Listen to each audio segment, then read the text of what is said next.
Bonjour à tous, donc on se retrouve aujourd'hui pour un petit sujet sur les métailles. Donc lorsque vous souhaitez récolter un métail, il faut déjà se poser la question de savoir qui va aller ce fourrage.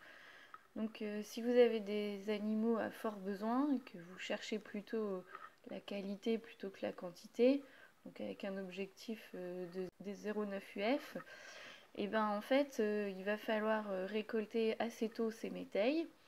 Donc si vous avez une dominance de légumineuse, on va être plutôt sur un stade avant floraison de la légumineuse. Et si vous êtes un métail à dominante céréale, il va falloir récolter ça lorsque la céréale sera entre le dernier nœud et les piaisons. Donc si par contre vous cherchez plutôt le rendement, donc là vous allez attendre un petit peu plus pour la récolte. Donc par contre, on sait que plus vous avez de rendement, moins la qualité de ce fourrage est bonne. Donc ici, vous allez avoir un fourrage qui va se situer aux alentours des 0,8 UF. Donc du coup, on ne pourra pas être sur les mêmes animaux. En fait, on va être plutôt sur des animaux à faible besoin, destinés plutôt à des genisses. Et dans ce cas-là, en fait, le stade de la récolte, il se fera au stade pâte-laiteux. Par rapport aux protéagineux, on sera plutôt sur l'apparition des fleurs. Donc ici, on se retrouve dans un métail qui a été semé à l'automne. Donc dans ce mélange, on retrouve du triticale, du seigle, de la vesse et du pois protéagineux.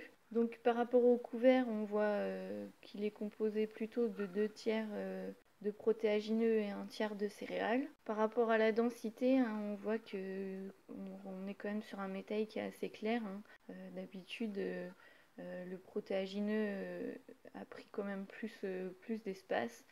Donc là, voilà, on sait que sur le rendement, on va être un petit peu moins que ce qu'on fait d'habitude. Au niveau des stades de végétation, donc sur les céréales, on est plutôt à épiaison. Par rapport aux vesses, on est plutôt sur de la première gousse. Et sur le pois, on est plutôt avant floraison. Donc là, en fait, la récolte peut être enclenchée. Du coup, on est juste avant la floraison du pois. Donc s'il faut y aller, c'est maintenant. Par rapport à la récolte, il y a 2 types de récoltes qui peuvent être envisagées. Donc la récolte en ensilage. Donc là, vous allez plutôt viser les 35% de matière sèche, ou une récolte en enrubanage, où là, vous allez plutôt être sur 50% de matière sèche. Vous pouvez aussi le faire à l'autochargeuse. C'est vrai que c'est une solution qui est pas mal. Donc ça vous permet d'avoir des chantiers moins rapides et d'être une seule personne au tas pour tasser. Donc c'est vrai que ça peut être une idée. Après, notre préférence, c'est vrai qu'on préfère quand même faire la récolte de métailles en ensilage ou à l'autochargeuse plutôt en enrubanage, parce qu'en fait, on sait qu'en enrubané, on a quand même sur le temps des problèmes de conservation.